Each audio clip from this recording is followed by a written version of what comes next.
Wired.com presents The Geek's Guide to the Galaxy. And here is your host, David Barr Kirtley.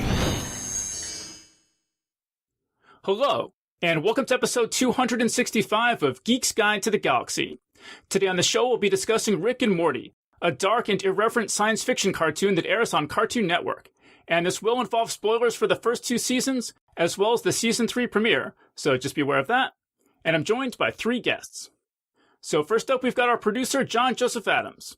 He's the editor of Lightspeed and Nightmare magazines, and he also oversees John Joseph Adams Books, an imprint of Houghton Mifflin Harcourt. He's the series editor of The Best American Science Fiction and Fantasy, and he's also edited many other anthologies, including the recent books Cosmic Powers, Loosed Upon the World, and The Mad Scientist's Guide to World Domination. So, John, welcome back. Good to be here. I'm actually a John from a slightly alternate, universe, but you guys probably won't be able to tell the difference. Yeah, close enough. Then next up, we've got Matt London, making his 17th appearance on the show. He's a video game designer and author whose Eighth Continent novels, a series of science fiction eco-adventures, are out now. So Matt, welcome to the show. Hi, good to be back. And also joining us today is Carli Velocci, who you may remember from our panel on Stranger Things back in episode 216. She's a TV reporter for The Wrap, and her writing has also appeared in the Boston Globe, IO9, and Polygon. Check out her recent posts, What We Know About Rick and Morty Season 3 over at Geek.com, and Rick and Morty Season 3 finally gets premiere date almost 2 years after Cliffhanger over at The Wrap. So Carli, welcome to the show. Hey, thanks for having me. Glad to be here. Okay, so I want to start out by just telling the story of how Rick and Morty came about, because it's pretty funny. And you guys can just feel free to jump in if there's something that you want to add. But so basically, the show was created by Justin Roiland and Dan Harmon. And years ago, I think about 10 years ago or so, Dan Harmon had a sort of short film festival called Channel 101. And Justin Roiland it was like 5-minute short films. And Justin Roiland made a short film for that called House of Cosbys, which I have not seen, but the premise was basically that there's a guy who's a big Bill Cosby fan, and he clones a whole house full of Bill Cosby clones. And it was extremely, twisted and dark. Mm-hmm. That doesn't really hold up well now. Yeah. Okay, interesting. So why not? Oh, just because of subsequent Bill Cosby revelations, you mean? Yeah, just mentioning Bill Cosby in general. Too soon. It's too soon. But yeah, so he did this House of Cosby's short film and got a cease and desist letter from Bill Cosby's lawyer. Oh. Huh. And sort of thought to himself, well, I have no money, so what are they going to do to me? And also, this is kind of fun because he was getting a lot of attention for having gotten this cease and desist letter. So they produced a fifth episode. I guess there had been 4 of these things. They produced the 5th one, which featured Bill Cosby's lawyer apparently performing oral sex on Bill Cosby. And Justin Roiland was like, "Wow, this is really fun. I wonder who else I could get a cease and desist letter from." So he hatched this plot to see if he could make a Back to the Future inspired film in a similar vein and get a cease and desist letter from that studio. So he made this short film called Doc and Marty, which I don't know if you've seen it, but it is also extremely dark and twisted, and prominently involves Marty performing oral sex on Doc. And I don't know if he ever actually, I don't know if I heard, does anyone know if he actually did get any cease and desist letter on that one? I'm not sure if he did. I don't think so, but I could be wrong. Yeah, but so he was like, "Oh, that was fun. I really like these characters, these characters these voices that I did for the for this short film." And so he just started doing those voices all the time just to entertain friends and stuff, and he started using them in different little movies that he was making and stuff. And so then at some point Dan Harmon came to him and said, Cartoon Network wants me to make a show for them. Do you have any good ideas? And Justin Roiland says, well, I have these voices I've been doing, and I really like them. And so they kind of they're like, well, we don't want it to be as actionable as it was originally intended to be. So they changed it from Doc and Marty to Rick and Morty and kind of made it non-infringing. And it went from there. So I think that's kind of a funny story. Anyone have anything they want to add to that? Well, I think it's just kind of fun to hear that we have yet another example of someone basically creating fanfic and then filing the serial numbers off, and then resulting in something like amazing and like way better than it would have been if they had stuck to the original thing that they were sort of riffing on. So it's like because like once you file the serial numbers off, now you have no boundaries. Like, you know, you don't have to adhere to anything at all, like anything that had previously existed. So, and I think that really fueled the creativity behind the show. So I think that's interesting. And I'm always really curious when you hear about those things. Like, you know, I hear about it in novels a lot. Like Cassandra Clare had sort of started off by having a Harry Potter fanfic, you know, then she filed the serial numbers off and changed it into something original, that kind of thing. So it's really interesting when those things happen. I find it very amusing that it basically is really obviously still a Back to the Future parody. Mm-hmm. Even though like they did file the serial numbers off, as you said, but I don't know. I think it works a lot better, and as far as I know, nobody's really said anything. Well, it's interesting because Back to the Future is a time travel, and so they sort of switched it from time travel to parallel worlds. Mm-hmm. And I actually saw Dan Harmon say that he doesn't intend to ever do time travel in Rick and Morty because he thinks it's just kind of played out. Or maybe that was Justin Roiland, and I forget. But I think that's one significant difference, is that it's not about time travel. Mm. Yeah, I mean, he does kind of go to the future in the first episode. Like Rick goes into, like, I guess, I mean, it's still an alternate dimension, but it's like way, way in the future, and they have like super advanced technology that allows them to never die or whatever. And like, it was like really weird and dark, you know, where he's like he was gone for 2 seconds, but then, you know, he actually was there for many, many years and all that kind of stuff. So, but I mean, I think that's the only time probably they'll dip into that well. Yeah, I mean, there's the episode where they screw up basically time, and they keep splitting off into different timelines. So I guess their theory of time travel is just different than the one in Back to the Future. But I don't know. I think time travel, in a more complicated sense, still exists in Rick and Morty. It's just not like go to the future, change something, and then everything's different or something. You know, that kind of plot. See, Matt, you have anything you want to add about the origins of Rick and Morty? Yeah, just sort of, you know, just bouncing off of what people are talking about. It's funny because in addition to the sort of Doc and Marty Back to the Future reference, which is clearly sort of like a template for the show, the fact that they did change it to this more interdimensional multiverse kind of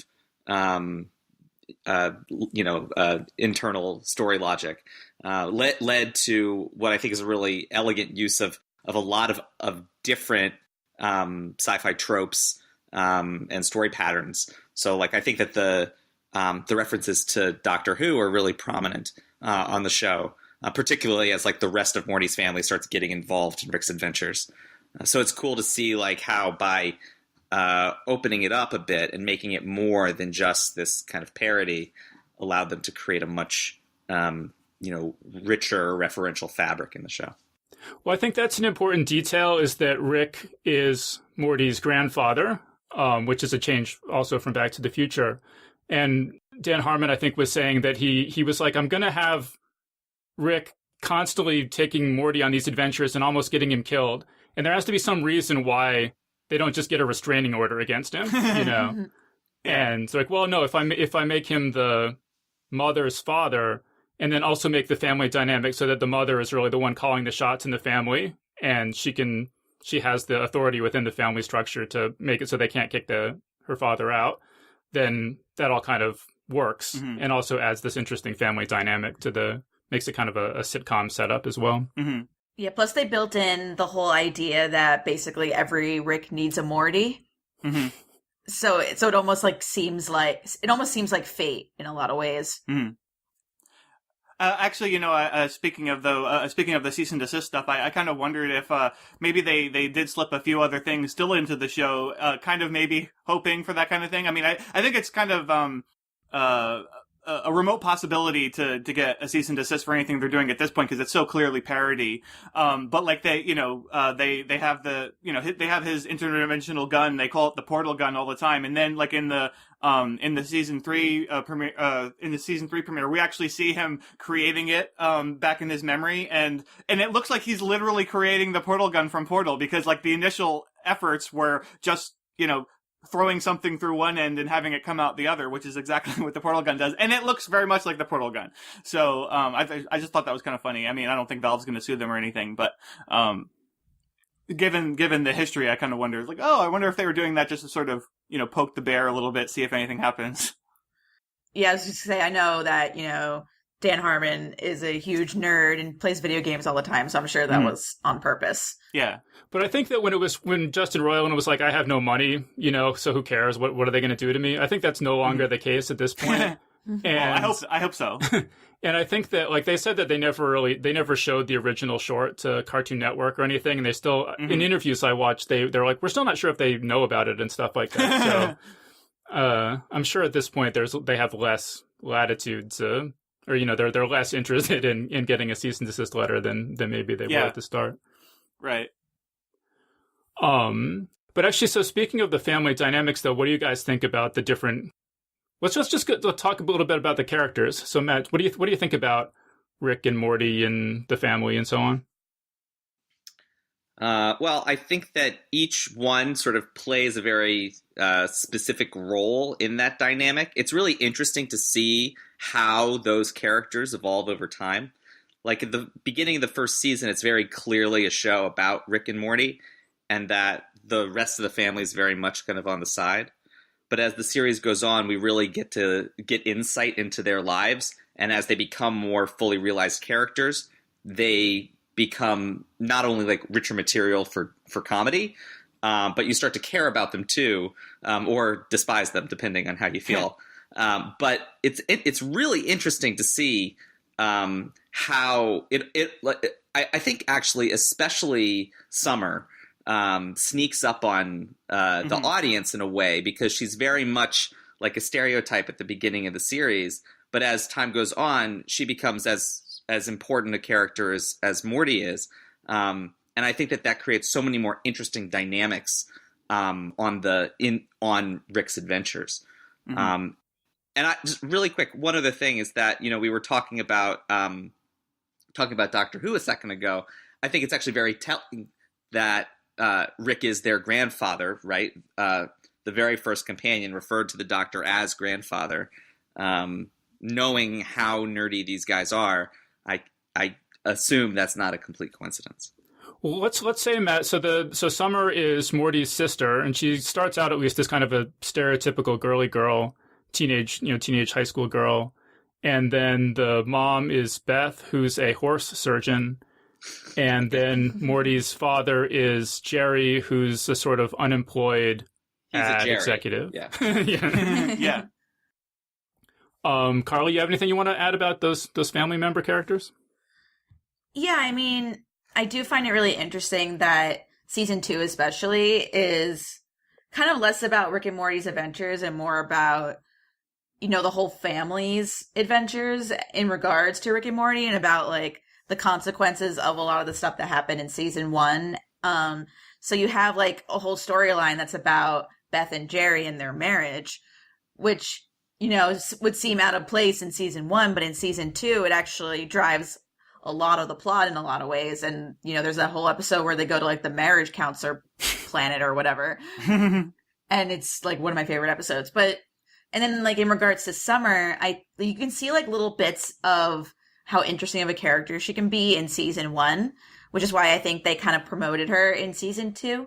And I think having like, I guess to go with more Doctor Who references to have a second companion gives Morty more to do. So I think it's like just been like season 2 just kind of made everything about Rick and Morty better, because, it made it way less about Rick and Morty in general. And, it's a more rich universe for it, I think.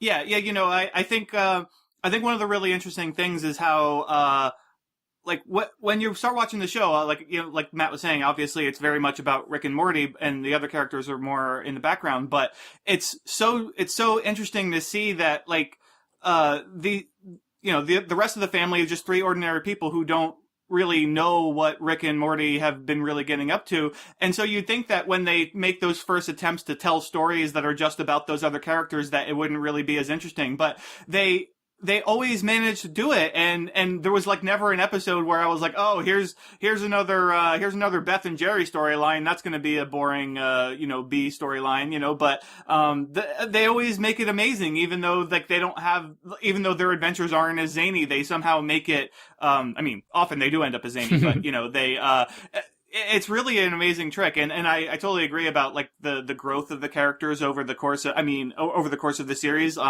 It's actually also interesting just to see how rich everything becomes over the span of the 2 seasons. Like I feel like in season 2, everything gets much more like sort of confident and like sort of robust in terms of like world building and character building and all that kind of stuff. And so it's a really interesting. I think writers could actually learn a lot from watching the show, just because there's such great attention to all these kinds of details.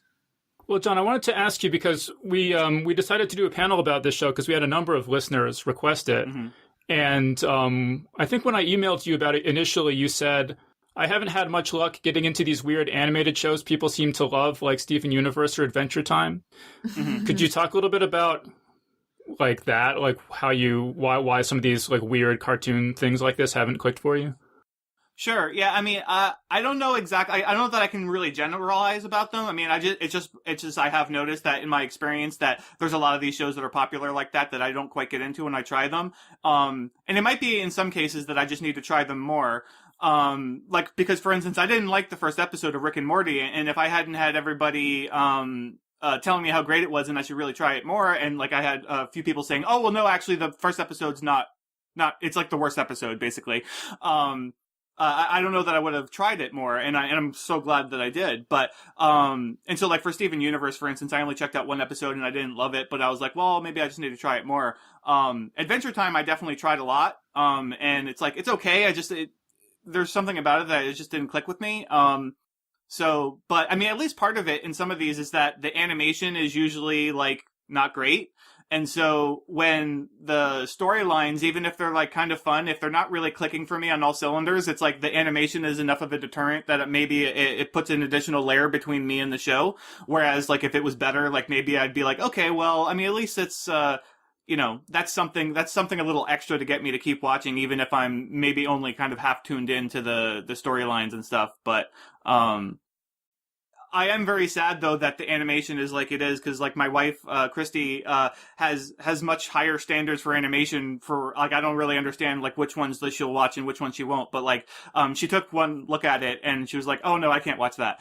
Although she was like she'd be like in the kitchen or something hearing it and she'd be like laughing, and so like she could definitely appreciate the the writing on the show and everything. But it's just like I wanted her to watch it because it's so great. But Well, let me say, John, I mean, my issue with a lot of these weird cartoons is that I really want things that are smart and interesting and important. And if they're also funny and weird, that's kind of like a good seasoning for it. But I feel like a lot of these shows are only funny and weird and not smart or interesting or significant. And right. I think that that's what sets Rick and Morty apart from a lot of them for me, is that it is, a lot of the episodes at least are genuinely smart and interesting and important. I think you guys might be a little bit hard on these other shows. One major difference between the shows that you're comparing is that presumably Steven Universe and Adventure Time are accessible to a younger audience. Rick and Morty is by no means intended to be that way. And so, it's like, what's a better movie? The Lion King or Goodfellas, right? Like you on some level, or like Toy Story and Raging Bull, right? Like you can think about how two things can be of very high quality, but not be intended for the same audience. And like, would Lion King be better if the lions were poached and hissing at each other and cursing? Maybe that would be a better movie. But they're blocking themselves from certain kinds of content in order to be accessible as a Matt, I don't want family movie. I don't want to get off on too much of a tangent, but I just want to say that like Zootopia to me is like perfectly appropriate for kids and is really smart and interesting and important. Right. Mm-hmm. And then maybe it's just a matter of taste. Like personally, I think that like I have not watched a lot of Steven Universe. I have watched a lot of Adventure Time. it's a very different show from Rick and Morty. I think it's trying to do much more subtle things in a lot of cases. But they're two very different shows. They're both very good. It's not like the kind of like, I don't know, brain power required to appreciate Rick and Morty is that much higher. I just want to butt in because I'm a big fan of both Steven Universe and Adventure Time. So I think I can put a little something into this conversation. So Steven Universe in general is nothing like Rick and Morty and Adventure Time. It's a very like it's a very sci-fi-esque show that is mostly about like relationships between the characters and doesn't really rely too much on quote unquote like random humor or animation or those kinds of things that like start off Adventure Time and Rick and Morty in a lot of ways. But I think that Steven Universe, is telling one of the most like beautiful stories on television of any show, let alone a show that's animated and generally for a younger audience. And as for Adventure Time, I think that it's like Rick and Morty in a lot of ways, in the sense that over time, like a through line kind of pops up, plot thread, themes, these kind of like really dark conversations, these like philosophical conversations, these like these moments of character development that feel real to the audience. It's just Adventure Time, I think, takes much longer to get there than Rick and Morty does. So yeah, like I don't think that Steven Universe really belongs in this conversation. I do think Adventure Time is probably a more appropriate comparison for Rick and Morty. But I think they're still like Matt said, kind of different shows because they're for different audiences. So that's what I have to add. I don't think Steven Universe belongs in this conversation. Agree. Well, and I don't want to claim any sort of comparison to Rick and Morty to Steven Universe per se. I was just mentioning it in terms of it being also an animated show that a lot of people have recommended that are like and it's kind of science fiction oriented. I fully admit I have not seen enough of it to make any judgment on it. So I'm not a hater. I need to try it more. I need to probably watch more than the first episode. So yeah, I agree. It takes a little bit to see where it's going, but once it gets there, it's like, ugh, I can't talk about it enough, basically. Right? No, I mean that's all I've heard about it, so that's why I keep thinking I should try it again. Mm-hmm. Okay, but so John, so then after you did watch Rick and Morty, mm-hmm. you said now I really love the show and I have many thoughts about it. So I want to hear what some of your many thoughts are. Right. Well, so it's just like I can't even believe how good it is, to be honest. Like. It constantly surprises me and delights me in a way that, like, I can't even think of any other shows that really do that. Like, I mean, one of the things as an editor, is that I'm always looking for things that I'm not expecting. Like, I like, people ask me, well, what am I looking for? And I'm like, well, I don't really know. I want to read a thing and I want to just be delighted and surprised by it. And Rick and Morty just like does that all the time. Even after they set the bar like really high where they like done these amazing things. Like, they still managed to do it. Like, when I was just watching, I'm not going to talk about it in detail, but I mean, like, at this point in the panel, but I mean, when I was watching the third episode, the third season premiere, I was just like, oh my God, like, I just can't even believe how amazing it is. And like just things that had never even occurred to me, like, that they would do. And it's like so bold and refreshing. Like, it's like genius. Mad genius, I guess. But, it's, yeah, no, I mean, there's like no other show like it, really. And it's like such a weird dissonance for me that the first episode I had such a negative reaction to it, and I mean it didn't even take long. Like the second episode is amazing, and so I actually went after I watched the whole series. I went back and watched episode 1. And I still don't like episode 1, although I liked it a little bit more. But then I rewatched episode 2, and I'm like, oh my God, so much happens in that episode. The dog episode and the dream episode, that's the same one. That's like multiple episodes right there, and they crammed it all into one episode. And it's like, geez, it's just so rich. So anyway, those are my thoughts. Matt, do you agree that the show is genius? Absolutely. Yeah. It's so, in terms of richness, it's more just sort of like the references per minute. I was really disappointed when the second season was over because there wasn't any more to watch. And I felt like I'd blasted through it really quickly.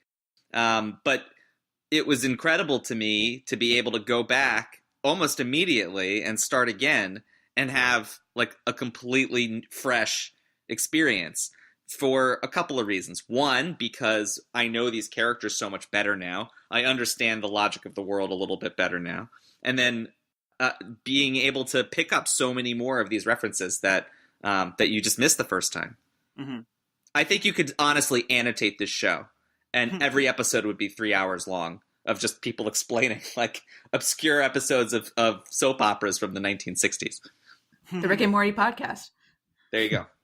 Well, the episode that really stands out in my memory, it's called Total Recall. It's the one where there's these aliens and they insert false memories into your mind to make you think that they're old friends of yours. Yes. Mm-hmm. And that one, I thought, even if you took all the humor out of it and told it just as a straight, serious science fiction story, it's a good enough story on its own to get published in a science fiction magazine.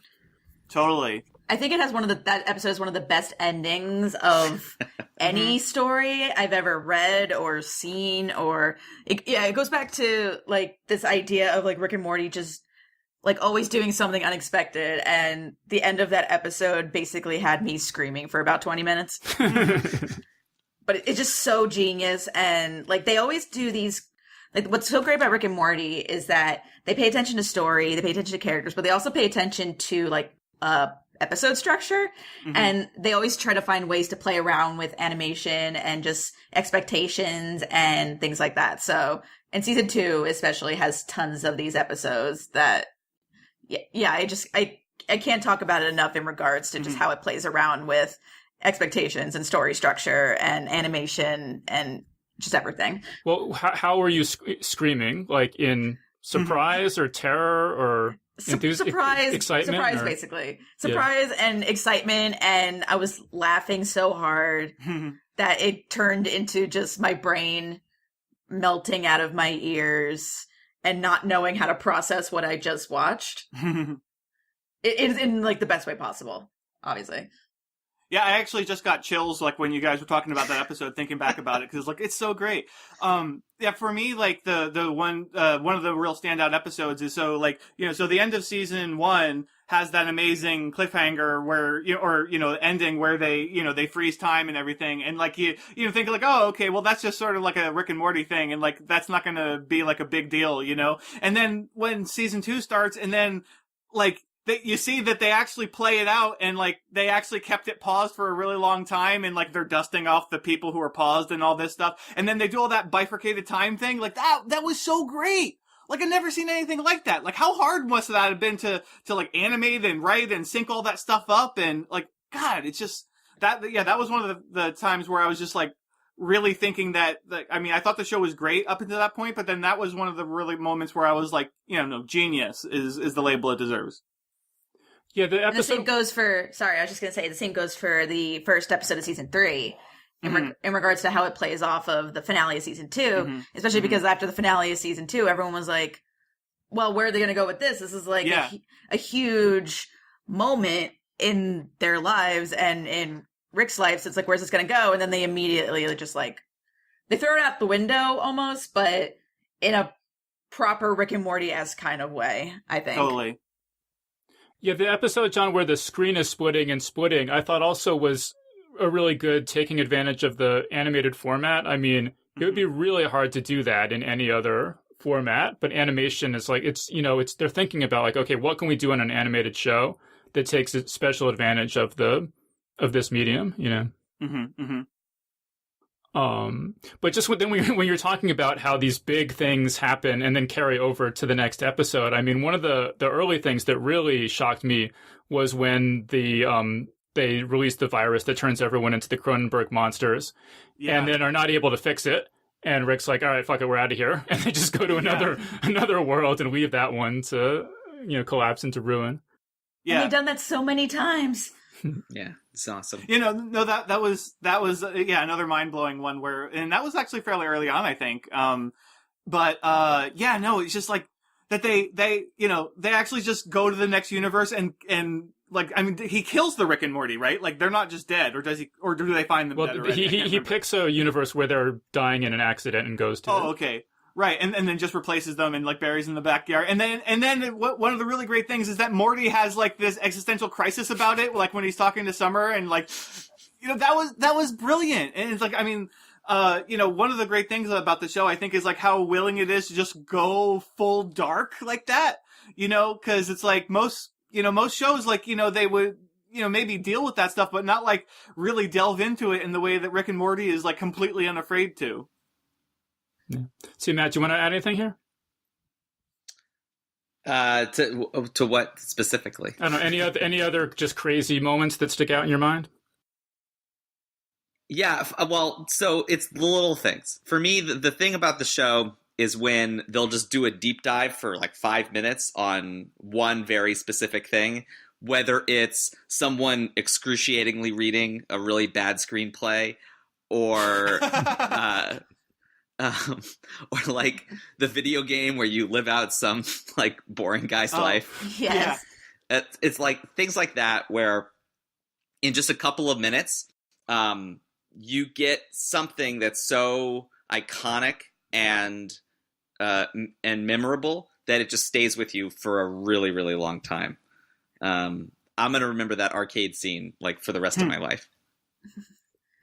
Just kind of going off of a earlier thing about like just kind of like how like when Rick and Morty get into the other universe and then they bury the old bodies. And what I find really interesting about Rick and Morty in general is that, I don't know if this is on purpose or not, but like Adult Swim shows typically have just kind of been very like episodic plot of the week kind of things. They don't really have any consistency with like the episode before it over multiple seasons or whatever.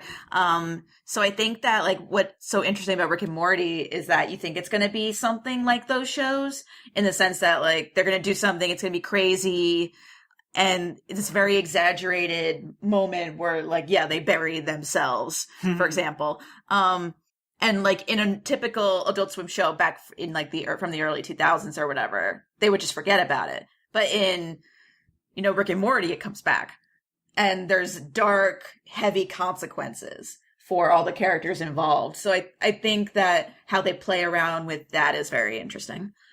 That's a really interesting point. I wonder how much of that is a result of advances in technology allowing us to like binge watch entire seasons of TV, having every episode on CartoonNetwork.com, on Hulu, being able to watch the whole show. Because I think back to like talking about these early Adult Swim shows. I think back to like C-Lab 2021, where those people went on to make Archer, which is an incredibly serialized show that has a lot of continuity from episode to episode and tons of references back to things that occurred, even in seasons previous. I can't imagine that if those creators felt back then that people would be able to watch every single episode of the show, start to finish, in sequence, that they would have put more content like that into the show back then. But what I will say is that, regardless of that fact, here we are living in the present, and, it's incredible for whatever reason they chose that we do get this kind of really rich referential content. Yeah, and the same goes for Harmon's previous work, like Community has tons of these like really like subtle references that come and go throughout like seasons over seasons. Yeah. And I think just like having the internet allows people and creators to tell these kinds of jokes and to play around with these kinds of references. Right. It's incredible. Like, I think back to I don't know if people remember this, but like the Beetlejuice joke in Community. Yeah, that was the first thing that came into my mind. So it was incredible to me watching that be revealed, because it was like, it felt like I was watching Lost again, which is a very different show from Community. But like those sort of very serialized, heavy, lots of world building TV, Harmon's work also does that, but in the like half-hour comedy format, which I think is a really genius twist on that. Yeah, I mean, speaking of shows that are great, but then they come along with this one mind-blowing thing, like, geez, Community. I mean, like that paintball episode and the one with I think it's called Chaos Theory or whatever, where where all the different universes converge and stuff. It's like you could almost look at that episode as a blueprint for Rick and Morty. Yeah, especially where they play around with like facial hair. Yeah. But I mean, I agree with that. Rick and Morty feels a lot stronger to me. I feel like it's in this weird sort of middle ground between we're trying to tell a really good science fiction show and it's like a bunch of friends hanging out, joking around with each other. Mm-hmm. And I feel like maybe the tension between those two things is what makes it as peculiar as it is. But I feel like with some of the episodes, it goes too far for me toward the, like, we're just some guys, like, trying to crack each other up and not doing anything more ambitious than that. The interdimensional cable episodes do absolutely nothing for me whatsoever. Okay. I know some people like them, but they should The first one's good, the second one is not. Mm-hmm. Fair enough. Yeah, I can totally see that. Like, I found them entertaining, but I can totally see that. Yeah, that's a fair criticism. But so I just hope that, I mean, that's what I want is like an actual good science fiction show that's also funny, you know, and I know that that's maybe not what their, you know, ultimate aim is, but just if anyone cares what I want, that's what I want out of this show. Yeah, actually, you know, I mean, it's tangential to this conversation, but there's a show called Other Space that aired on like the Yahoo network, so a lot of people haven't seen it, but that's actually a good funny science fiction show, and it kind of some of the humor reminds me of Rick and Morty a little bit. I mean, it's more like a Star Trek sort of scenario. It's not a spoof of Star Trek per se, but it's like set in a spaceship out, you know, and traveling along the stars like Star Trek is. But then it's just funny, and it's quite good. It's created by Paul Feig, the guy who he rebooted Ghostbusters recently, and he's done a lot of stuff. But he's the creator of that, and so I mean, if people like Rick and Morty, they might check that out too. It's not animated; it's live action, but the humor reminds me a lot of that. Yeah, I really like that show too. I saw that show. Mm-hmm. Yes, I approve. I also just want to mention that, you know, we've talked about how this show deals with the common science fiction trope of parallel worlds, but I feel that not only does it deal with it, that it pushes it farther than maybe anything else I can think of. I mean, you know, just all the stuff with the Council of Ricks and, you know, like whenever you watch a show or something and it deals with parallel worlds, you always think like, well, what about this and what about that and what about this? And just like when they go to the Citadel of Ricks or whatever it was called, where it's like, oh, every Rick has the Morty and there's like the Hammerhead Morty and I don't even know all the like the alien Mortys, and I just feel like it's not pulling back at all on that. It's like, let's actually take this trope and just go run with it as far as it'll go. Yeah, it feels like they've pushed that as far as anyone I've ever seen. You know, I mean, I did a whole anthology on parallel worlds called Other Worlds Than These, and yeah, I mean, I can't think of anything that matches what Rick and Morty's done with it. It's one of the great things about it is that it takes this completely you know, sort of gonzo premise and just like takes it full throttle and you know, takes it to the limit. I think like Rick and Morty is kind of what happens when you get like a few people who, you know, are really into science fiction and fantasy and all speculative fiction in general. And they devour it so much that they have so many questions about it. And they're always trying to pick it apart because they're always like, well, you know, this parallel worlds thing, but like, if there's so many parallel worlds and there's so many Ricks, then wouldn't they all know about each other? And then like, what would that be like? So I think it's like kind of just what happens when, you know, like people devour so much, you know, content essentially. And I think that, you know, with Rick and Morty, it's kind of just the epitome of what happens when somebody tries to pick apart a trope too much, but it still works. Well, it's interesting with that because we had a couple listeners ask us to identify some of the origins of some of the stuff in Rick and Morty. And I have to say not a lot of stuff from science fiction books really jumped out at me. The thing that really jumped out at me is in the episode with the simulation world, inside simulation world, inside simulation world. At one point, they're standing outside a movie theater and it's called Egan Cinema, which is a reference to Greg Egan and in his novels, Permutation Space, Permutation, something I think like City. that. Permutation City, that's it, yeah. But I did do a lot of research on this to see what they were pulling stuff from, and a lot of these things are really obscure, like too obscure for me, and not within books so much, but mostly within kind of like old movies and TV shows. A lot of really cheesy stuff, I think. But so some of the more like specific references I have is the in the Raising Gazorpazorp episode, there's this floating stone head And that's apparently from a movie I have never seen called Zardoz. Oh, okay. Yeah.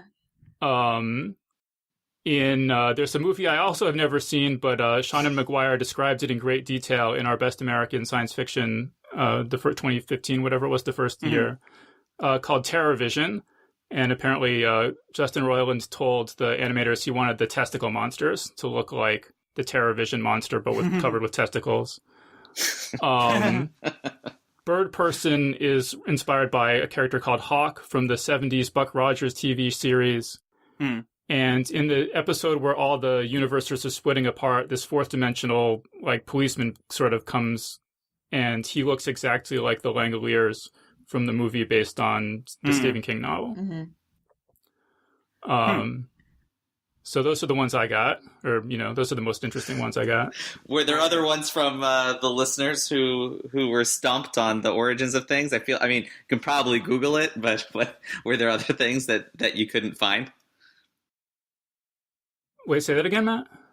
Were there other references that you tried to find but couldn't find what the actual reference was to? I was just looking up lists of, here's things you may never have noticed about Rick and Morty. So there weren't, nobody asked, where did X come from? Right. But if anyone is curious where X comes from, I can do my best to hunt it down. I did actually watch a panel. Okay, I should say, so I mentioned Dan Harmon and Justin Roiland are the creators of this show. And then I also watched some interviews with Ryan Ridley, who's one of the writers. And he mentions there's this guy, Mike McMahon, who's sort of the guy on the staff, they say, who knows every science fiction novel and graphic novel. And so he's if there's anything that comes out of that world, he's the main sort of resource for that. Dan Harmon did mention Hitchhiker's Guide to the Galaxy was a big influence on him. And Justin Roiland mentioned Bruce Coville's My Teacher is an Alien series. Oh, yeah. Okay. Those two references make a lot of sense. Matt, you're familiar with the My Teacher is an Alien series? Oh, man, I love Bruce Coville. Yeah. He does an amazing job of taking, very mundane, kind of real world, kid experiences and then completely messing with them to the point where he's doing stuff for kids that will feel familiar to people who've read a lot of classic 60s, 70s and earlier science fiction, who've watched every episode of Star Trek, but for the kind of American preteen, Bruce Coville is the gatekeeper of those tropes and ideas. So yeah, it's real world stuff, but then just gets super weird and funny. That's interesting. So John and Carli, you're familiar with him too. He came. I teach every summer at the Alpha Young Writers Workshop, and he came as a guest one year, but I haven't actually read any of his books. I know Douglas Adams, obviously, but I don't know My Teacher is an Alien.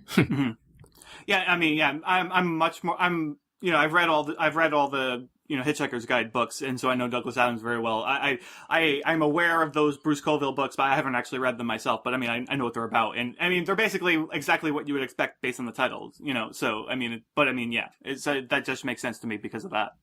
What I do know about them. Okay, so John, when we were planning this panel, you said that this show has a lot of stuff that a lot of women might have issues with. Yeah. What do you want to talk about? What you mean by that?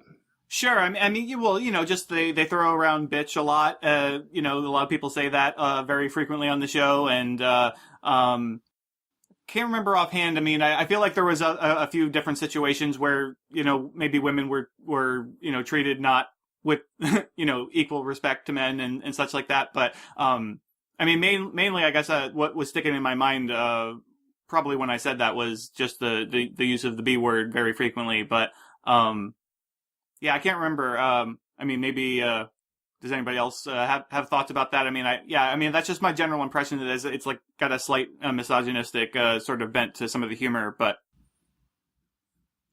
I mean, I think that that's kind of in character for Rick in a lot of ways. Mm-hmm. To throw around bitch and to basically objectify, alien women and women he meets and things like that. So, and I think that the whole it comes down to context really. And I think for me, the fact that, Rick is usually the one throwing these kinds of words around and these kinds of things around. And the fact that you're supposed to not see him as some sort of like hero or thing to look up to and things like that, I think is kind of just like a part of the whole package in a lot of ways. Mm-hmm. Yeah, I mean, I don't think that it's anything to, dissuade people away from the show over, but it just occurred to me that, potentially I think I know some women that would maybe enjoy the show, but be put off by that part of it is all I was thinking, really. Yeah. I saw an interview with Dan Harmon where he was talking about how it was really important to him that an equal number of men and women be in the writer's room when working on the show, and that ensuring that allowed them to create some really surprising and interesting storylines that a room full of nerd boys may not have ever come up with. So I'm kind of with Carli on this one in terms of like context matters, but people who want to approach the show, one, probably shouldn't be listening to this podcast because it's all spoilers all the time, but also should be aware of those kinds of potential trigger words going in.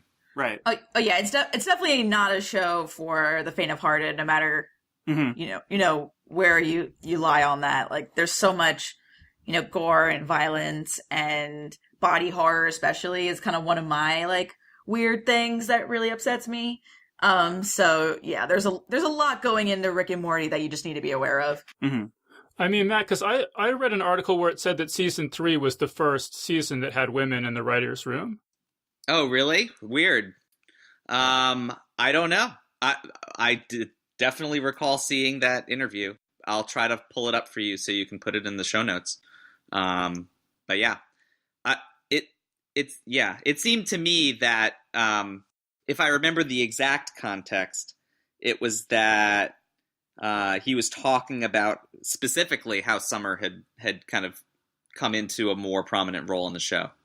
Well, I have heard them say that the actress, who's Kelsey Grammer's daughter, is like Spencer Grammer or something. They said that she had really brought a lot to that character and suggested things and deepened the character a lot. Mm-hmm. Okay, so I found an interview with Justin Roiland and Dan Harmon, and it was done around the end of season 2. And they talk about having women in the writer's room. Journalist, excellent. Google search. Yeah. But yeah, they talk about like just kind of like having scripts they never thought they'd have. And then they kind of like talk about like, the quote unquote agenda behind it and things like that. So I can link it to you guys. Yeah. So maybe the article I saw was wrong, but I do feel like, because Rick is definitely a sexist character, and there's certainly nothing wrong with having a sexist character, but I do feel like he's sexist. He's also like, he's so entertaining that you kind of like everything about him, even when he's doing these horrible things. And yeah, I'm not 100% fully fleshed out. Yeah, he also doesn't seem to be playing favorites to me. He's a jerk to everyone. So it doesn't seem like he's particularly discriminating against any person. I mean, like, I may be misspeaking. I don't have an encyclopedic memory of the show, but what strikes me is that he's, irreverent, but really rude to basically everyone that he talks to. No, like the whole point of Rick is that, he's a nihilist. He hates everybody right. because he's so much, he feels like he's so much smarter than everybody. Right. And that is both, a blessing in a lot of ways, but also a curse because he can't, like the only kind of like real relationship he has is with Morty. And even that is kind of like, you're never entirely sure how deep that relationship goes and how he actually feels about Morty. Like, you get the feeling that the Rick that we're following cares about Morty a lot more than a lot of the other Ricks do. But I think that, like, yeah, the whole point of Rick is that he just hates everybody equally because he feels like he's so much better than everybody. And that, drives a lot of the drama, especially the character drama in when it comes to the later episodes. Yep. Right. So, but I mean, so do you guys think that the long-term arc of this show is just like 8 seasons or whatever of Rick being a dick to everybody and we laugh at that? Or is he going to have to mature or change? Oh God, I hope he doesn't mature or change. I think that him being a creep is like part of what makes the show fun. And, he's already demonstrated in, a couple of episodes that he is capable of empathy. And so I don't feel like we need to see his personality change as a result of some revelation like that. Like I'd much rather see him as him solve these seemingly insurmountable problems. And I think that's kind of the problem in a lot of ways with Rick and Morty, because like you listen to interviews with Dan Harmon and Justin Roiland about why season 3 took so long, and it comes down to just like kind of the writing and how to like craft these episodes and like how do you top yourself after season 2 and all these things. And I think that like a lot of the I can't speak for them, but I think a lot of the problem is trying to figure out what the end conclusion of Rick and Morty is, because I don't think there is one. But I think that, with season 2 having like so much character work, involved with all this other like crazy science fiction stuff, I think is definitely going to drive it going forward. And I don't think Rick really needs to like change his personality in order to, I guess, care more about his grandkids or, so I think that like eventually he'll come to some sort of understanding with himself and with, especially his grandkids. I don't know if, he will learn anything about Beth and Jerry, how he feels about Beth and Jerry or anything. But I think like eventually something has to come of it. Otherwise it's just going to get a little stale. What's really interesting about this particular topic with like figuring out the end game of Rick and Morty, it's almost impossible. And it reminds me a lot of some of the interactive writing that I do in gaming, because it's so difficult to take a story in which the plot branches and then has multiple endings to make every single one of those endings feel unique, special, compelling, complete. It's hard because as soon as you say, "Oh, this isn't the only ending. There's another ending too," suddenly both of those endings lose a lot of value. And what's so interesting about those kinds of branching storylines is that in a lot of ways it reflects like a multiverse narrative, where based on one decision or another, the whole universe could look completely different at the end of the day. And this is a theme that Rick and Morty plays with all the time. Because of the interdimensional travel, multiverse theory, the way that the show's kind of constructed. And so it almost seems like you can't have a resolution to the show, because even if Rick C-137, had a catharsis and, lived happily ever after, there's still an infinite number of other Ricks out there who have not had that resolution. Mm-hmm. And we can just go follow stories about one of them. Well, what you're saying, Matt, it reminds me of my reaction to The Simpsons, which is that I feel like there was kind of a curve of how deep the characters were, where they sort of start out one-dimensional, and then things happen to them where they get deep, and then like as the show goes on, they kind of go back down and just become shtick, where like Homer says something dumb and Bart says something wise ass and Lisa says something, like despairing of mankind and so on. And I got tired of the show after, it was a while, after 8 seasons or something, but at a certain point, there's just this tendency for the characters to just turn into a one-dimensional shtick where they're just giving us like what we want over and over again to the point where it's just like fast food and you're just tired of it. Right. Well, it's hard to tell a compelling story with lots of, character arc, twists, turns, resolution. Like you can only spin those wheels for so long before the characters feel kind of played out, unless you're just manipulating them and then it feels forced or insincere. I think about a show like South Park, which, talk about Simpsons, talk about Rick and Morty. A show like South Park, which started out very much the way you're describing with The Simpsons. The past few years have had, very serialized kind of storytelling. Every episode in the season is linked to one another. And then what I've seen in recent interviews with Trey Parker and Matt Stone is that it's almost become too much and like almost unsustainable, and so that they want to go back to a more kind of like episodic, the characters of the characters sort of strategy. And I mean, you can think of lots of examples of TV shows where the characters have this full arc over several seasons, come to some sort of resolution, and then the writers have to make a decision. Do we end the show with this conclusion? Do we untie the knot and spin it up again? Do we try to create some new story that maybe doesn't feel as important since we've already had our big resolution?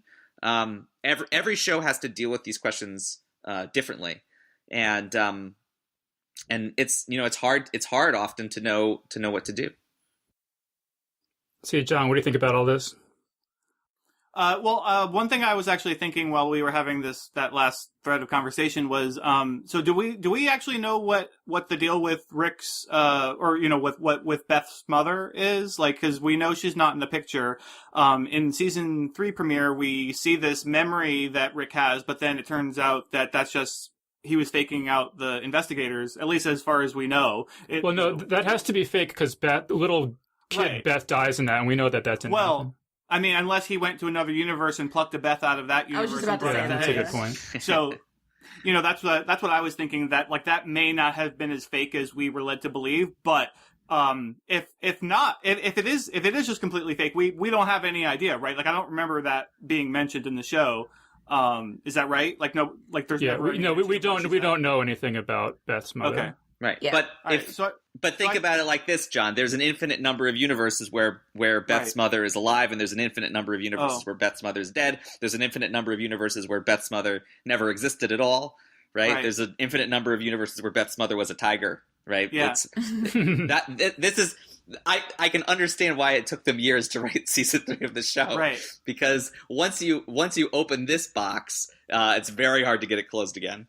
Right, yeah, so I'm just very interested to see where they go with that plot line, because I feel like, just talking about Rick's potential character development and or growth, sort of into maybe more empathetic figure, I kind of feel like that might be tied to that, to a resolution of that sort of part of his character, like what happened to his wife, or and if there are all these other universes, why wasn't he able to get one, get one of those, of his wife to bring over back to him? I mean, did they? I don't know. I think there's just a lot of interesting possibilities with that, and one of the reasons why I was kind of suspecting that memory might not have been as fake as we were led to believe is that, him being the cause of her disappearance or death or whatever it is, like, kind of feels very in line with like him becoming the figure that we know from the show, and just with all the crazy dimensional mechanics and stuff, I kind of wonder if something happened that that he can't retrieve her for whatever reason, like that, and we can't speculate why at this point because we don't have enough information. But yeah, anyway, I think that there's a lot of possibilities in that, and I suspect we're going to see more of that sort of plot line. I just want to point out, John, quickly, I don't know if you noticed, but in that flashback, possibly fake flashback, where he's inventing the portal gun, whatever, that he's in Walter White's house from Breaking Bad. Oh no, I didn't notice that. So I mean, that sort of suggests that that the Rick we know has already undergone the break. He's broken bad, and right. Oh, that's clever. Yeah, no, I wish I had picked up on that. That's an interesting detail.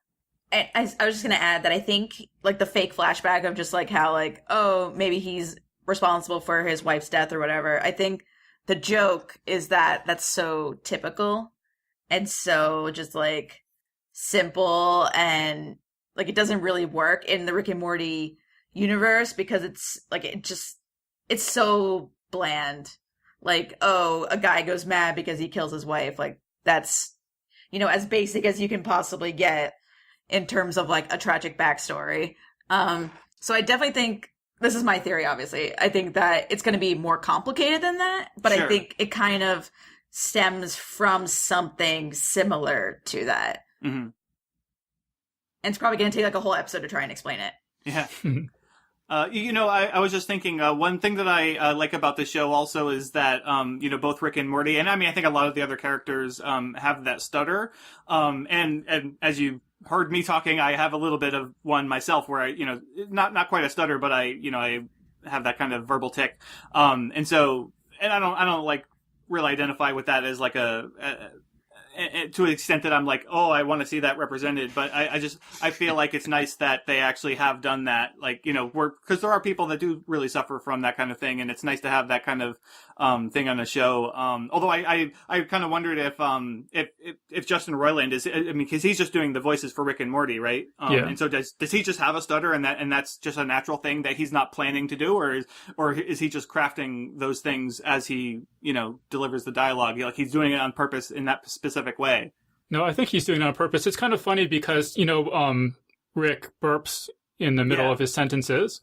And so to record that, he actually goes into the studio and drinks beer and just like does the line over and over again until he can get the burp in the right place. And then they cut those in.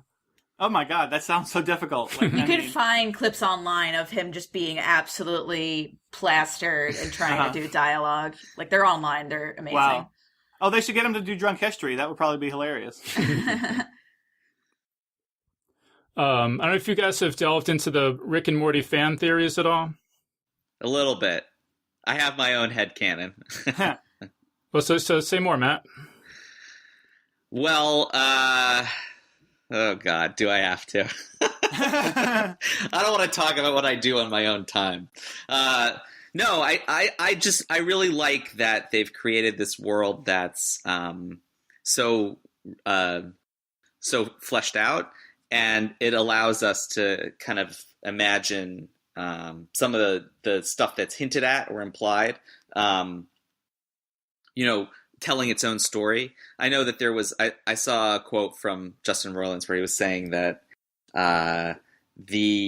his hope was that there would be this overarching, epic, galactic story happening in the background of the show, and that it was never commented on or never, addressed directly by the characters, but that if you were carefully watching, you would see it all play out over the course of the series. And I don't know if that was just him trolling and just being like, oh, let's put a couple random things in here and people will think that it's like a secret story, which is, if he did do that, that's also genius. Like I'd love to let people like look at ink blots in Rick and Morty and imagine universes in them. No, it's like I think that some of it gets unraveled a little bit because of the multiverse nature. I know I ranted about this a minute ago, but I think that it's really cool that you have all these different possibilities. And the coolest thing about the fan theories is that in the Rick and Morty universe, there is a universe where each and every single one of those fan theories is actually true. I love fan theories, but basically every show I watch nowadays has a fan theory community and, runs kind of off of what fans think will happen. Steven Universe has this. Twin Peaks I'm watching now has this, obviously. Adventure Time has this. Now Rick and Morty. So it's just like, it's a lot to deal with at any given moment in time. But I enjoy the idea that like you can basically just come up with anything in the Rick and Morty universe, and I'm sure it's happening somewhere. Mm-hmm. Well, I'll say the best fan theory I heard is that we find out, I guess it was in the season 2 finale, that there's the so-called eye patch Morty, who is secretly, if I'm remembering this right, is secretly conspiring to murder all the Ricks in all the different universes. Mm-hmm. And so the theory is that the eye patch Morty is actually the original Morty from universe C-137, whatever it is. And he was left to die by Rick and somehow managed to survive and is now, out to get revenge. And the Morty that we've been following all around is not actually the C-137 Morty. He's another Morty that Rick latched onto after losing this previous Morty. And for all we know, he's like, millions. He's left. Well, maybe millions might be a stretch, but there may be lots of dead Mortys in our Rick's past. Yeah, I could see that. All right, cool. Anything else you guys want to mention? I thought it was kind of funny how there's been a run on Szechuan McNugget sauce in the wake of episode 1, season 3. Yeah, I don't quite know what to think of that. I think it's just a really funny reference, but it fits in perfectly with Rick's character, and the fact that Rick and Morty has this giant fan base, and that episode specifically came out on April Fool's Day. Yeah. I think just kind of added to the whole mystique of Szechuan sauce. So, I mean, we haven't talked that much about the season 3 premiere yet, but I have to say, like, so after the season 2 finale, you know, like what we were saying earlier, we were like, well, geez, where are they going to go from there, you know? And then, so when the first couple minutes of the season 3 premiere started, and it's like, oh, he's like sitting down in the Shoney's and with the family, and they just sort of hand wave away, like how he escaped and whatever. I was like, oh, well, come on. But it's like, that actually kind of makes sense in the context of the show. But then I was so happy when it turned out to just be this elaborate thing that they didn't actually just hand wave him getting out of there, and you know the aliens were trying to like steal the memories or steal the information out of his brain by this complicated thing, and so I just really like that. And although I was also like, is that like weird product placement? Like, is Shoney's still around? Like, did they actually buy that and like that's why it's in Shoney's? I mean, I always kind of wonder about that with humor when a comedian or a show like this like makes fun of a particular thing. It's like, did they actually pay for that? Because it's like, I mean, it's like it's kind of making fun of them, but then it's also like, you know, making you think, oh, hey, Shoney's, is that still a thing? You know. Anyway. But yeah, I thought the beginning of that was really great, and the whole episode was just like, again, it was one of those that really like made me drop my jaw, where I was just like, oh, just can't believe that they, you know, have been able to, just completely surprise me and like go in a direction I just had no way of anticipating, and you know, having read so much science fiction over the years and like seen like all of the things, and it's like I feel like I have a pretty encyclopedic knowledge of tropes and things like that, and it's like, it's just so refreshing to see it put together in such a way consistently like that. Just when he zapped, like very, very quickly zapping himself from mind to mind, Yeah. like, it was so, you know, you have to really, like so many shows, you can just kind of turn your brain off and, you know, veg out. But this is a show, you're like, in a sequence like that, you're like, wait, I really got to pay attention to this. This is not insulting my intelligence here. Right, totally. Yeah, Rick and Morty does a really good job of containing all of this, like, sci-fi mumbo jumbo and you know, telling it in a way that makes sense, but like only just barely. Like it only like it makes sense enough that you can watch an episode, but you gotta like go back to really understand it. And I don't know if that's on purpose or not, but it's just really well done in that regard. Yeah. I like when they were doing this, when he was zapping himself from person to person, and like they to try to help you keep up with it, they had him keep saying, all right, I'm gonna go take a shit. And it was just like, it was like a funny thing to keep you connected to which one was actually Rick. He had like the drool coming out of his mouth. That was always the real Rick. Yeah. So a couple of quick little things. One, there's a great episode of the YouTube channel Binging with Babbage where he goes deep on the McDonald's Szechuan sauce. If you want to make Szechuan sauce at home, you can. Just go watch that video. And then the other is, I've been sitting here thinking about fan theories, and I have one, which is that there's that thinking about the bugs kind of like creating a simulation for Rick. Back in season 1, there's the episode with David Cross whereas like the bug overlord, and they keep trying to like incept Rick into revealing some, you know, sci-fi-ish secret. And at the end he breaks out of the simulation and runs off. And it's totally plausible that every single episode since that episode is still inside of that bug's simulation. And this is all just, we're still on that ship, you know, 15 episodes ago. You can basically take any episode because they play around with this stuff so much and just conjure a fan theory out of it. Yeah. Like the arcade thing, like maybe, what's the guy's name you're following around? The simulation is it of like Dave? I think it's called. I think it's Dave, and it's like maybe Dave's real and everything else we've been watching is fake, you know, or like you can come up with like literally anything, and you'll be like. And it'll make sense. Right, but I did hear Dan Harmon say one time that he didn't want the show to be something that everything held together. You know, that there is going to be stuff that just is not consistent from episode to episode, or doesn't carry over from episode to episode. Yeah, Right. it would be impossible to really do it correctly, especially if they have a small writer's room. Well, because, the thing, I mean, this is such a small thing, but the thing that I keep thinking about is in the episode with the parasite aliens. At the beginning, it seems like Rick's oh, it's one of these parasite aliens, no big deal, blah, blah, blah, everyone knows these things. But then in the course of the episode, they have to figure out that these aliens can only create fond memories. And it seems like if these aliens are such a known quantity that Rick would know that this is the trick that you have to use to figure out who's the alien and who's not. It's stuff like that. I'm not sure, always holds together. Although, would Rick be able to identify fond memories from not fond memories? Brilliant. See, that's the thing. Any plot hole you can point to, you can probably talk your way out of it by some By saying that Rick's a jerk. That's yeah. a good enough excuse. Yeah. Or hey, it's Rick and Morty, just go with it. Go with Yeah. it. Yeah.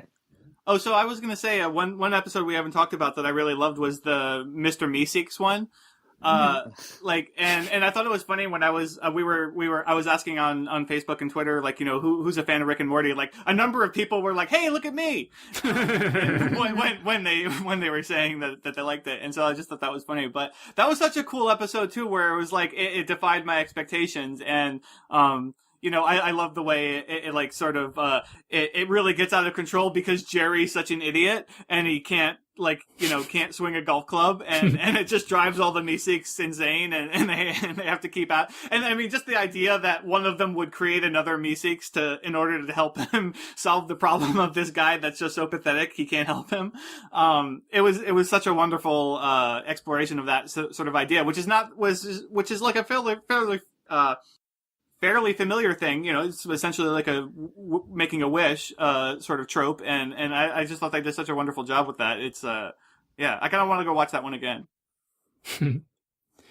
Yeah, I agree that one was really original. And it's funny because just listening to interviews with these guys, they keep saying that, they keep sort of being pushed in particular directions by not wanting the show to turn into South Park or, or Futurama or whatever, that they'll be developing an idea and they're oh, this is going good. Oh, wait, there's a Futurama episode just like this. Or there's a South Park episode just like that. And they mentioned specifically the Meeseeks episode as one where, it's coming out of it's just a bizarre, I think Dan Harmon placed in his head. So it's one of the ones that doesn't, it's not replicating the same sort of thought process that necessarily would have led to some other show's episodes. Right. Yeah, that's really interesting.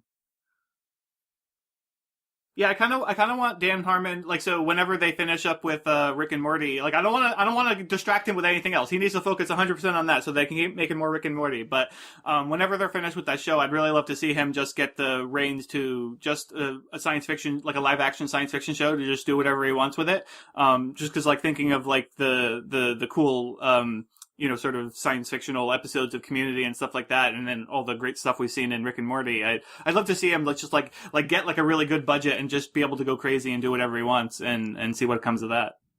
That's what I kind of feel Rick and Morty is. Well, sure, yeah. Especially in regards to Community, which had, so much, network oversight that it caused so much drama behind the scenes and, all this stuff. But then Rick and Morty is just it's on Adult Swim, and Adult Swim, doesn't really have any, censorship kinds of things. You can pretty much do it, in regards, compared to NBC or whatever. Right. But I mean, I don't know what the budget is, but considering Rick and Morty is probably Adult Swim's most successful show that's out right now, I think that it probably has a decent budget. And it'll probably just keep getting a bigger budget as long as it keeps being successful. By Adult Swim standards. So I think that if Rick and Morty keeps going, then I think we'll eventually see that. I don't know if it would be as good. Even with a very nice TV budget, there's no way that you could do half the things that they do on Rick and Morty if it wasn't animated. Plus, it would just, even if it was like the most expensive TV show ever made, it would still be this like weird amalgam of CG and green screen and live actors. Like, there's something really nice about the animation being the delivery mechanism for this show, this story, and this kind of comedy. Because I don't think it would play. It wouldn't be as frantic. It wouldn't be as impossible, you know? Yeah, that's a good point. So, like, you know, maybe would Community in Space be a good show? Sure, that'd be fun. Like, do like Dan Harmon's Star Trek. I'd watch that, right? But I don't think it would be like, I don't think it would be Rick and Morty and then better because it's live action. I think you kind of have to appreciate that, like, there are impossible things. For example, John, imagine the difference between the awesome animated show Avatar: The Last Airbender and a live-action version of the same show. Fair point. Yeah, can't argue with that. I want to say, speaking of the animation, though, because, John, you said that this show didn't meet her standards for animation, and I guess that's more is that the character designs or something? Because I think the animation is actually pretty impressive in this show. I mean, I'm thinking of the episode where they're on the little planet where you can just kind of like walk around it, and like that stuff like that just stands out in my mind as just being really visually striking. I think it's mostly like the faces and the mouths talking and stuff. I think that's what the biggest disconnect for her is. I can't really explain what her like. She's very hard to pin down on like what it is about the animation of a show that doesn't work. And, you know, like, I mean, I said also that, like, you know, I mean, even, like, to me, like, I feel like it's not the greatest, but, I mean, it's not the animation per se, but, like, the art isn't that great. Like, you know, it could be better. But, I mean, obviously they're doing that on purpose to have it look a certain way. You know, they want it to look that way, you know? So, I don't know. I mean, it's like, for instance, like, Archer looks a lot better to me than, like, Rick and Morty does. But, would Rick and Morty work as well if it had that sort of, you know, style that's as polished as Archer? You know, I don't know. I mean, so it'd be more expensive. Well, yeah, sure. So maybe instead of a live action show, I just wish they had all the money that they needed to in order to make it look exactly as they want it. But you know, as far as the animation goes, but maybe that's already how they want it. So I don't know. I just wish my wife would watch it. Is what I want. Mr. Meeseeks, help me. Well, it'll be interesting to watch all of season 3 because it seems like the show's very, very successful. So you would think that, you know, budget concerns are becoming less and less of a factor. Yeah. Yeah, I'm not sure what the financial situation at Adult Swim is like, but I mean, before Rick and Morty, like they had a lot of shows, obviously, but none have really been like that kind of crossover success that Rick and Morty has been. So. Yeah, I'm not sure. Well, Carli, you were telling us before we started recording that you're going to sort of a press event for Rick and Morty in a couple of days. Yes. Could you just talk about, like, covering... Have you been to other things like that for Rick and Morty, or just what's it been like covering it as a journalist? I mean, I haven't been to any Rick and Morty events like that. But what I will say that is very interesting trying to explain to editors why Rick and Morty is important. Like when the premiere date finally dropped, you know, and I'm like, this is such a huge deal. And like some people in the audience were like, not in the audience, in the office were like, oh yeah, finally, like Rick and Morty's coming back. And then some people were like, what's Rick and Morty?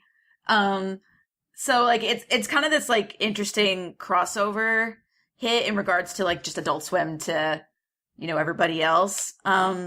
But I think it's still kind of like within like the Adult Swim as cult atmosphere. And some people are like, it's on Adult Swim. Like, how good can it really be? Not to say that like Adult Swim hasn't produced great shows, but it's kind of seen as, I guess like this, like it has a very specific audience. And it's not really considered quote unquote highbrow or anything. Like, you know, I've been watching Adult Swim since, you know, it was on one night a week and it showed a lot of anime. But, you know, over the years, it's had great shows like Home Movies and, you know, Metalocalypse and now Rick and Morty. But I think that like before Rick and Morty, a lot of that stuff was kind of still relegated to like kind of late night, like, oh, these weird cartoons for, a younger male audience, or, people who are into weird stuff, like, like Too Many Cooks, that was a thing, So I think it's interesting watching Rick and Morty become a thing, and watching people who don't normally engage in cartoons because they're quote unquote for children, or for, quote unquote, stoners in college or whatever, to watch it and get a glimpse of it, and to realize that it's, it's a very smart show. It's very interestingly animated. It's very well written. It just happens to be on Adult Swim. Right. Well, I mean, like, John, earlier you were mentioning how people responded to your post of like, hey, who's looking forward to Rick and Morty? And Charlie Jane Anders said that she had watched some of the show, but she can only watch it in like 3 episodes at a time because she says the misanthropic humor gets to be a little too much for me. So, I mean, this isn't a show for everyone, right? Like, who would you not recommend this show to? Yeah, I don't know. I mean, honestly, I would probably recommend it to anyone, any geek that I know, I mean, I don't know that, how many, like, non-geeks, I don't know. I don't know what they're gonna get into, but, yeah, I don't know. I mean, I guess if someone was, particularly sensitive about, certain types of humor or something, like, I might be hesitant to be like, like, oh, well, hey, like, be forewarned. It gets pretty dark. It gets pretty, no holds barred at times, where it's like, it's not being particularly sensitive. Yeah, I don't know. I'd feel pretty good about recommending it to anyone though. And then like, just with the warning that it's like, okay, well, it's, it's pretty out there and, whatever. Mm-hmm. It's hard to explain to people though, without spoiling it. Yeah. How about Bao? What do you think about who should and shouldn't watch this show? I think everyone should give it a try. I mean, they might hate it, and then, once you hate it, you're entitled to, like, put it down, right? But it's just a weird, novel show, and I think that a lot of people who may think that it's not for them watch 2 or 3 episodes and could change their mind. I know that, like, the little dog changed people's minds. I mean, I would certainly, if I recommend it to anyone, I would certainly tell them, you have to at least watch the second episode, like, don't judge it just on the first episode, because, I mean, by the end of the second episode, if you don't think it's good, like, then you're probably not going to like it. So it's nice that it's, like, at least it's very early on. You don't have to, like, with certain shows like Sense8, I was like, well, yeah, you kind of have to watch through the 4th episode before you can really understand what the show is and how great it is. So it's like, and that's, like, a lot to ask people sometimes, but, like, Rick and Morty, it's like, okay, well, it's only like 42 minutes or 44 minutes of show you have to watch before you can actually make a fair judgment, I think, of like how, whether the show's good or not. It occurs to me that since Matt was on this show last, he's now a father.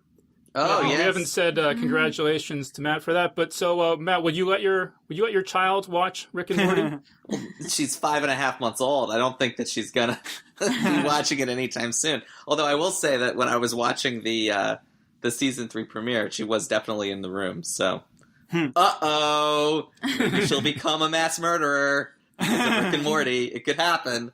No, it's not for little kids. It's an adult show, and parents should know that, and probably not let their preteens watch the show. But it is animated, and if your child knows the difference between fantasy and reality, which I hope they do, if they're a teenager, then by all means let them watch it. All right, this is just sort of a random note, but I did notice that there is a Rick and Morty virtual reality game that you can play if you want to wander around Morty's house in 3D. I think there's some comic books and books as well. I don't know anything about those though. I know there's comics that they feature Mr. Poopy Butthole way more. I hear they're pretty good, but I haven't read them. Yeah. I just I was going to mention, one encounter I had with, Rick and Morty before I actually watched it. I was at San Diego Comic-Con and, we were exhibiting with, this comic book company, Christy was working for. And so I was there, I was co-exhibiting with them. I was selling, Lightspeed and stuff and my anthologies and all that. And so this guy was dressed as Rick, and he was walking toward us, and so my sister-in-law was there and helping us sell stuff, and she was just like, "Hey, you're a mad scientist. Come here, you need this." And she handed him my anthology, Mad Scientist Guide to World Domination. And he bought it, so that was cool. But yeah, it's like it kind of would have been cooler if I had actually seen the show at that point. But like in retrospect, I'm like, oh hey, that kind of makes me happy that this guy that loved Rick and Morty bought my anthology. I hope he liked it. I guess that's interesting, John. Since as you're something of an expert on mad scientists, how would you place Rick in the pantheon of mad scientists in fiction? Right. Yeah. I mean, I'd be tempted to put him right at the top. I mean, I can't really think of one that I love more than him. At least not right now. I mean, it's very fresh in my mind, having just finished watching the 2 seasons. Or watching all the episodes just recently. But I mean, it's just like, yeah, it's so fun and so clever. Yeah, I mean, I can't really think of any that I would put ahead of him. So, best mad scientist. There you go. I mean, Matt, doesn't your Eighth Continent series involve some mad science or something like that? A little bit, yeah. So the Eighth Continent is about this family of wacky inventors who've developed like repulsor lift technology, terraforming chemicals. And so the 2 kids in the book sort of look after their father, who is sort of a benevolent mad scientist character. Yeah, there's a big influence there. I definitely finished that series before I was into Rick and Morty. I wouldn't want any of my young readers to think that I was like seeding Rick and Morty into the books. But yeah, I think that the dad in those books is definitely an heir to many of the mad scientists that came. Are you just kicking yourself now? You're like, man, if I just had the dad say bitch more, this could have been huge. Yeah, I did sort of at the end of that series tease that there could be another saga about the Lane family in outer space, and if that were the case, then sure, let's get interdimensional and time travel-y and do the whole thing. It'd be great. Actually, it occurred to me that one thing that we haven't mentioned that is probably the most the closest comparison to Rick and Morty is Venture Brothers, because that also deals with mad science, or like, as they call it, super science, and it's also a humorous cartoon, intended for adults. So yeah, I mean, actually, people who enjoy Venture Brothers should certainly be watching Rick and Morty. Yeah, I mean, that's just, yeah. I feel like we should at least mention it in passing. Yeah, I always forget about Venture Brothers, but it's basically it's for the same kinds of people. Yeah. Yeah. I think that show really struggled from not having a consistent release schedule. It was a real it was. I know it was a bummer for me to like finish everything that there was to watch and then wait 2-3 years before the next season. So I think a lot of fans kind of got disconnected at that point. But John, you're absolutely right that they are of the same cloth, and it's interesting actually that the things that seem to be inspiring the creators of Venture Brothers were these more traditional kind of like Hanna-Barbera cartoons, Johnny Quest, Hardy Boys, right? That to me is it's funny but they feel very similar, even though I think they are being inspired by slightly different things. Once those shows get going, both of them start pulling in inspiration and reference from a very wide ocean of sources, and certainly they're sharing a lot. There's a lot of cross pollination there. Mm-hmm. Right, I did hear Justin Roiland, I think, say that this has a definite Ren and Stimpy, Beavis and Butthead kind of influence that other cartoons like that maybe don't have. That's interesting. I really don't see that comparison with the show, unless it's like the nihilism of Ren and Stimpy being reflected in Rick's personality. Those shows are, while very funny, don't really have the kind of long-term thoughtfulness that Rick and Morty has. But maybe that, again, those shows are of a different era, and maybe if they had been made today, they would be more reflective of like modern storytelling sensibilities.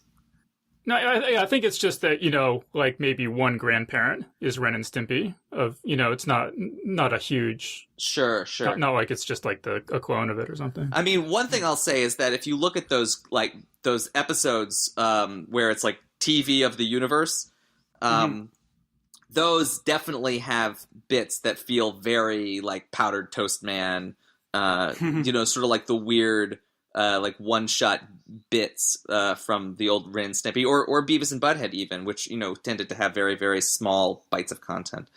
And Beavis and Butthead was often them watching TV, and so there's those episodes of Rick and Morty where they're watching TV. Exactly. or even like, I don't know, those episodes in particular, to me, feel very inspired by like UHF, the old Weird Al movie, in that it is like, we're going to do very, very short sketch comedy improvised in animated format.